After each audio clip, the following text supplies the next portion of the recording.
Hi guys. I think we were supposed to run on Saturday. We didn't though. We just we need to do. There's more stuff we need to do at home and stuff. Just I'm gonna try it. It's all right. We're gonna get back into it today. We start it. It didn't make much difference whether I ran that day or not, but we are gonna run today. I think it's got us doing like around 20-30 minutes total. Way I had to set it up, it ended up being a walk.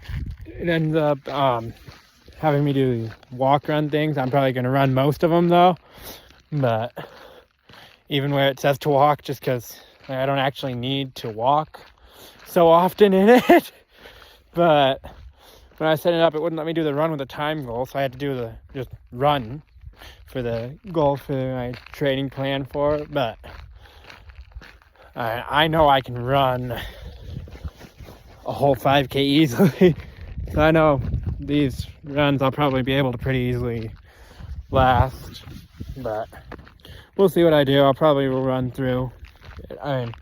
This first walk section on it, I'm gonna walk because, I'll treat it as a little warm-up, which they haven't done. My warm-up is just a little couple minute walk into the run.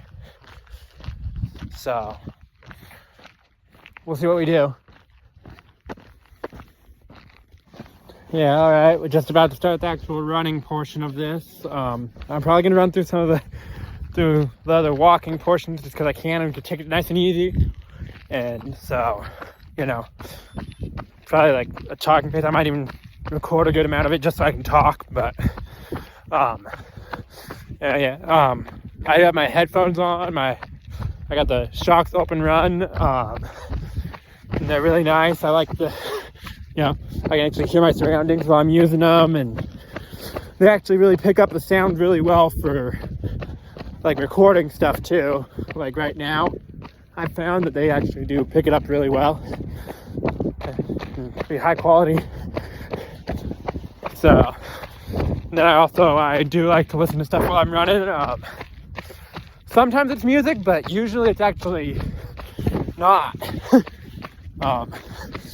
Usually I'm listening to books. I love reading and everything, but these days it's been a little harder to find the time and focus to read. So I just, but then, with an audiobook, you can just listen to it while you're running, while you're working. And it really just makes it nice. Makes a huge difference in being able to actually do it. Especially with some of the books that I like to read. A lot of the ones I listen to are ones I've already read, but because I really enjoy them. Most of these Brandon Sanderson books, Mistborn, Stormlight Archive. And if you know Stormlight Archive, they are long books. Like the audiobooks are 40, 60 hours. No. And so, but listening to the audiobook, I can pick them out really fast, honestly. If I'm just listening to them while I run and stuff, and you notice things still that you might not have noticed previous reads and stuff, is really good. But also, having read them before, I don't have to pay total attention to them either, which means I can focus on my work and stuff. On my running surroundings, just have that like background noise just there.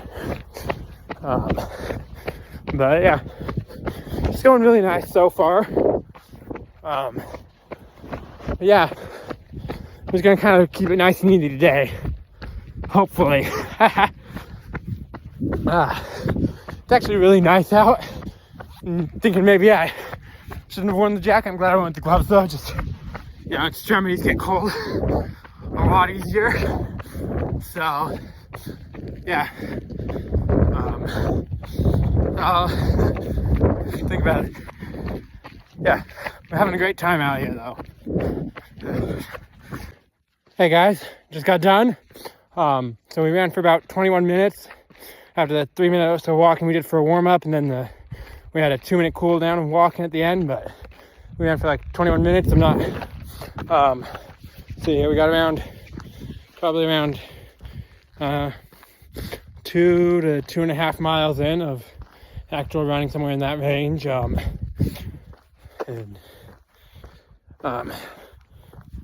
out of breath, but I did have to run up a hill towards the end of that, so that probably had something to do with it. I also might have pushed myself a little too hard. I'm sure I said it before, I do have problems with pacing myself sometimes. Honestly though, I did feel really good until I was climbing the hill, so I don't think I did too bad. I think that first bit until I was climbing the hill, I think I was keeping right around that 8 to 9 minute range, which is probably about where I want my easy runs to be, which is probably going to be most of what this plan has, which is fine. If I feel like I need to, I do know some speed workouts on my own. I know how to do that. I can throw some in sometimes if I feel like it, but I'm going to try and incorporate more hills into my actual easy runs these days. It does help. So I'm going to try and focus on that. But, yeah, I got sweaty, so that happens when you run. And then I've been working on filling out my papers to submit to go on a LDS mission for 2 years. So once I've finished those up and stuff, then once I'm going out on that, I'll have to take a break from this channel and stuff. So, but I'm gonna keep posting until then though, and try to grow as much as I can and just share my experience, which I know I'm probably not gonna have as easy of a time getting my experience out there as a professional runner would, where everyone pretty much already knows their name and stuff, knows about them. But my experience, I do feel like, is more relatable to most people than the experience of a professional athlete. Yes, I did run in college a bit, but I'm basically an average guy, honestly. Like, in terms of my running ability, I'm not anything that special, and everything I've accomplished in my running career, I've done because I've put in the work. I put in the effort to get there, which professionals say that too, that you need to put in and that's how they get there, yes. And professionals, I do think just natural instinct and talent for it does play a part in them, but even they do have to work hard in order to compete at that level in which they do compete. Like, they have to put in the work and the effort too. Yes, they had an advantage maybe at the start, but now they're competing against others who have talent as well, and it does come down to hard work. All right, hard work and no talent and no initial talent will beat talent with no hard work. If you have the talent and you don't put in the effort, you'll get passed by those who maybe don't have the talent and the natural instinct for it, but that have been putting in the work more consistently. And so it is, but if you have the talent and you're putting in the work, you will be one of the best up there, you know, as long as you're doing it safely, of course, and paying attention to your body and how it feels. Because burnout is a real thing, but so you do want to avoid that, and that's one thing a lot of runners with early talent end up being overworked and stuff, and they end up burning out and being overworked and stuff. I'm sure a lot, like I know I've seen on social media a lot of times, like, these amazing, phenomenal athletes in high school who just, like, they just tank like right after. Like they get in a full ride, big college, right? One of the big name ones, like, right? Or they go pro, they're running for like Nike or something, and so they've got access to some of the things that like any runner would be jealous of, right? But then they end up being overworked, and they've been putting in the work too much, which is a real problem too. And so they just tank the performances. Now they just disappear from the running world. Like they're this big name all through their high school career, maybe even a few years after, but then they just disappear. Like you never hear about them after, and it's like, I thought they were going to do so good, right? But so it's really important to avoid that. So I might be going on a bit, but I do feel like my experience, yes, it is more than, I did go farther in the running world than a lot of athletes do. A lot of them do end up stopping after high school, or some obviously start after, and so there are a lot who don't run in college, and they don't have the chance, or they don't want to, or whatever, right? I wanted to have that experience. I had to put myself out there though to get it. So like any of you guys that are in high school, you're runners in high school, you want to go out, you want to run for college, but you don't think you can, like you're one of the slower ones on your team, you don't think that you'll be able to go to compete at that higher level, you don't think that college would take you or give you a scholarship or anything, you just put yourself out there. All right, like you'll never know if you don't put yourself out there. All right, like yes, there are some athletes who don't have to try to be recruited, but oftentimes if you just put yourself out there, you will find some success. Like even if it's not D1, or I wasn't D1, wasn't even NCAA, went to a little NAIA school in the middle of nowhere in South Dakota, because they'd let me run for them, they'd give me a bit of scholarship. But I was looked at by a couple of D3 schools as well, but I went with the NAIA because they can offer athletic scholarships while D3 can't. But like if you are already getting a ton of scholarships for like your grades or something, and it's going to be easily covered, and you got a ton of scholarships, you're easily covered it anyway. You don't need like a D1 full ride scholarship. You don't need athletic scholarship. If you don't need athletic scholarship, D3 can be a great place to go. I obviously don't know from personal experience. I never actually went to one, but it can be. If you don't need that athletic scholarship that you're going to get at a D1, D2, NAIA, any of those, then D3 could be right for you. You could, if you just want that, you just want to be able to keep running and have that team, have a team that you're running with, running for, working together on it, competing against. D3 can provide that. They can provide you with a team, that familial connection that you can have in a team. You can have that at any level. And D3, it still will have some really good competition, but it will also have runners of a lot of different levels. So like I know me in high school, I never got under an 1846. Heck, I was barely under 1847. 1846.89 my senior year at state cross country, but I was 7th runner on my team that year. So I was never the fastest, but I still got to go compete in college because I put myself out there. If I hadn't, if I hadn't put myself out there and tried to, and looked into it myself, I wouldn't have made it to the collegiate level. I wouldn't have gone to college to run. I wouldn't have had that amazing experience, because it was.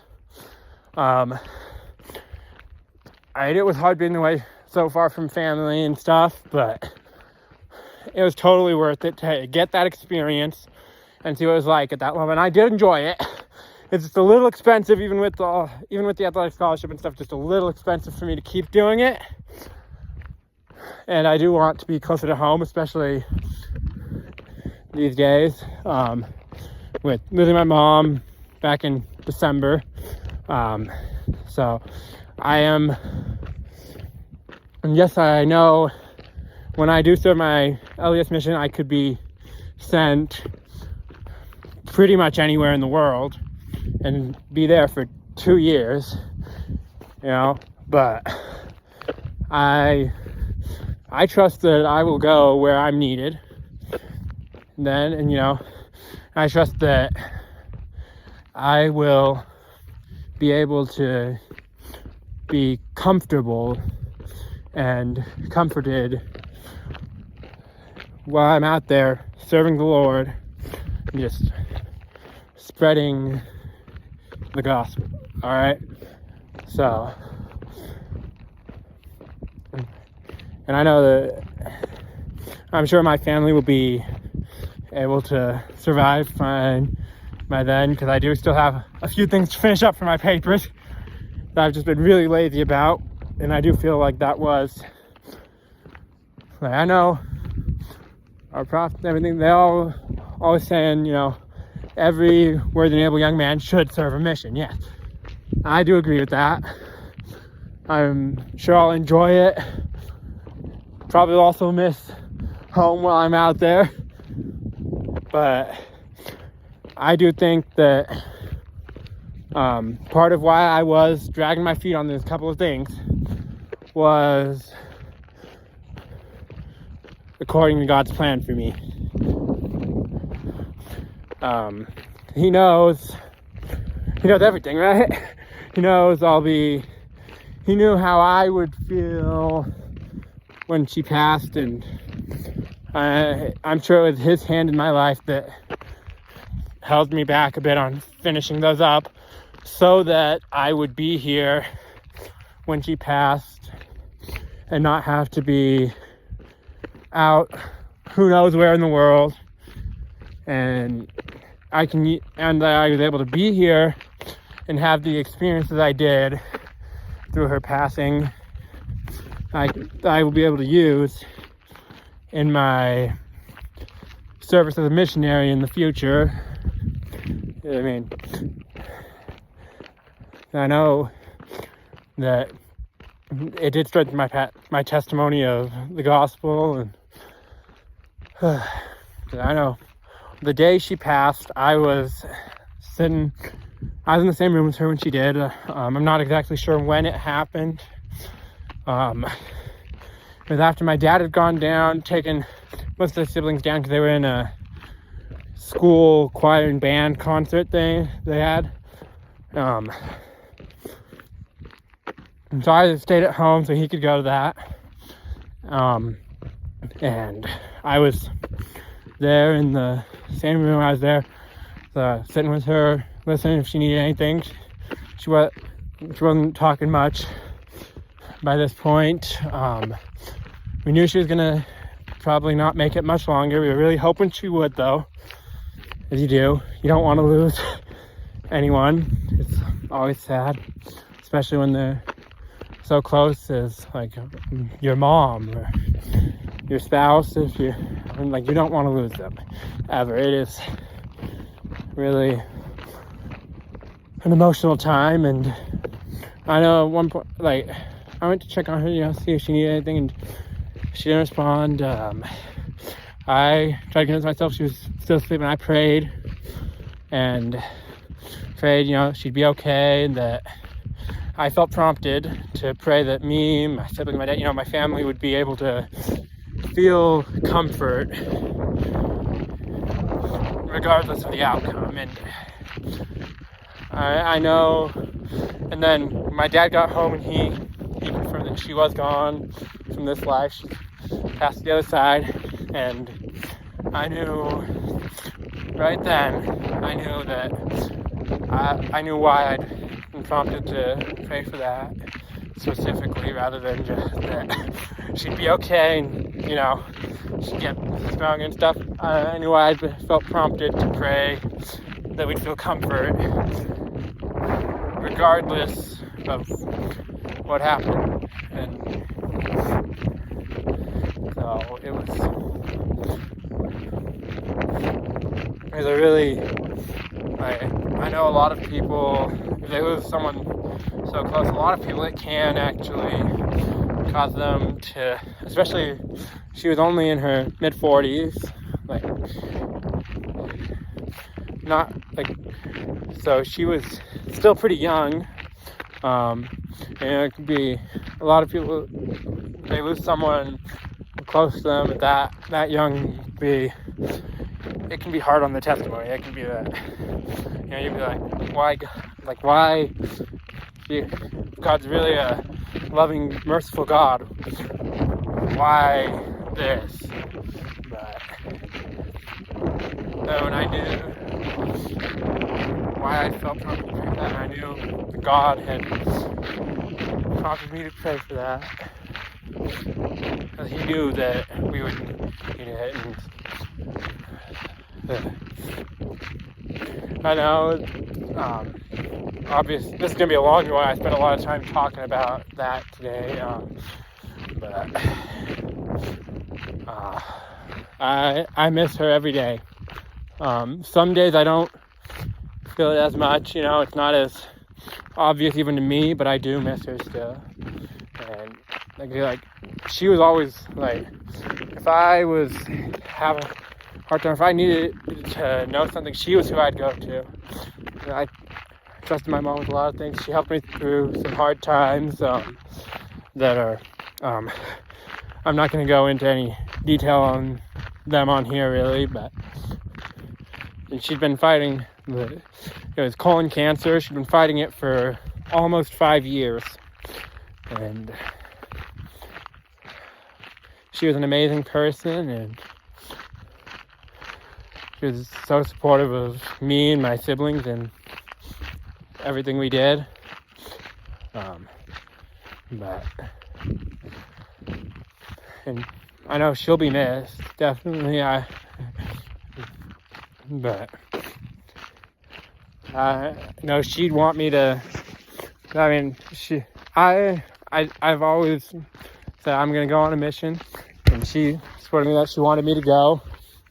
And I know even today she would still want me to go out and spread the gospel. And so I'm still gonna do that. I'm still gonna keep going on life and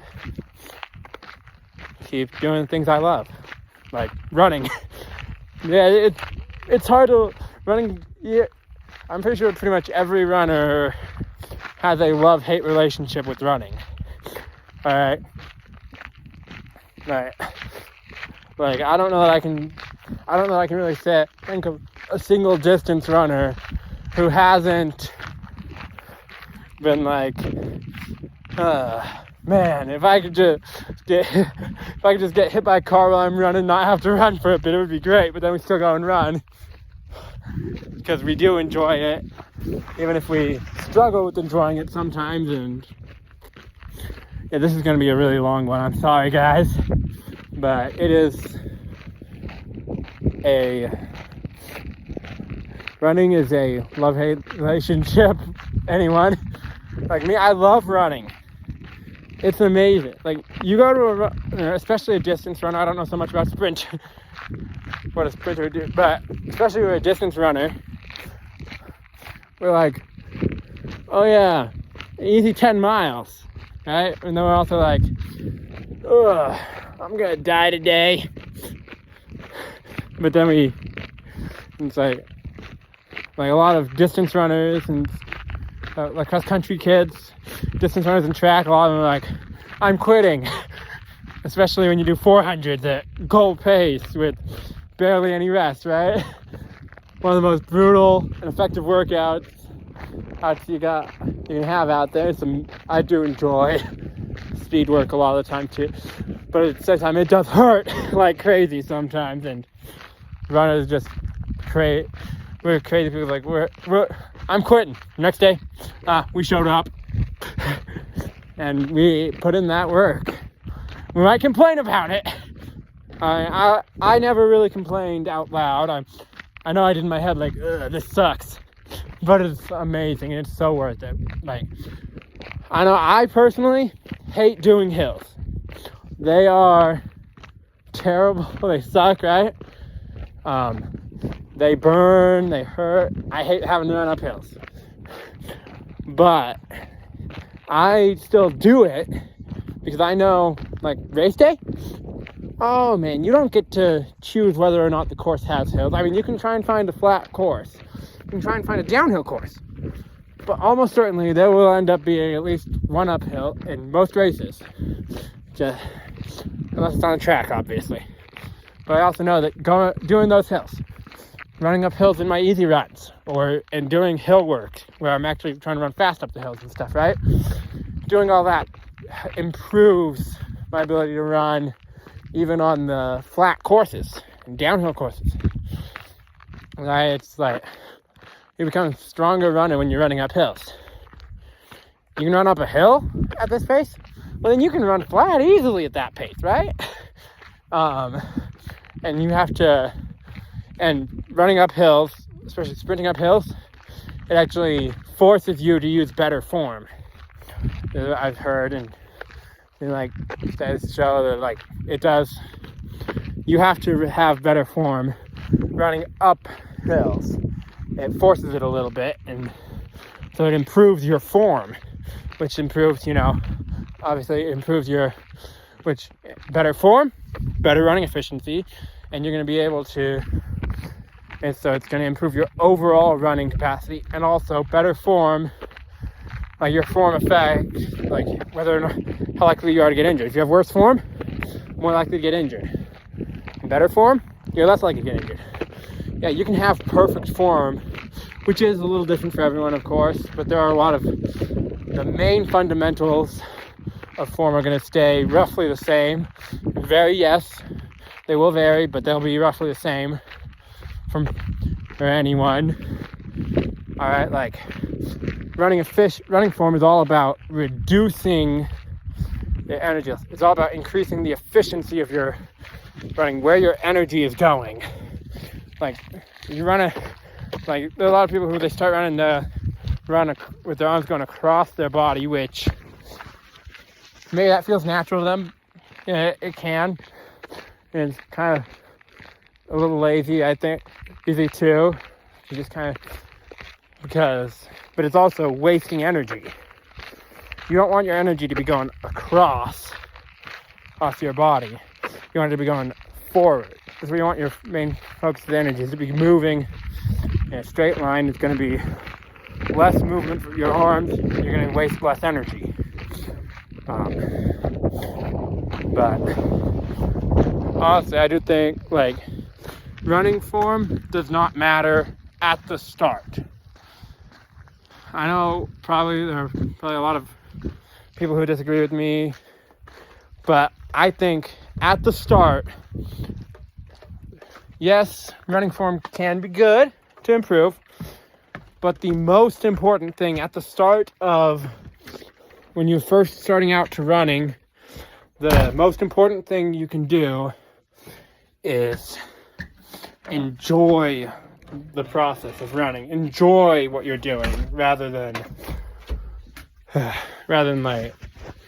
focusing on the form and all that, and just like if your running form isn't perfect, that's fine. No one's is. If your running form is extremely crappy, but you're learning to love running in general, that's going to be much better than if you're so focused on having efficient form that you lose track of what's actually important. You know, if you so focus on having efficient form that you stop enjoying the run itself. So yes, form is important. It's good to focus on, as long as you are remembering to enjoy yourself during the run, to enjoy the run. That is the most important thing. And so I'm gonna stop talking now. This is already a really long video for this channel. And I'll try and get it up after my shower. So I'll see you guys then.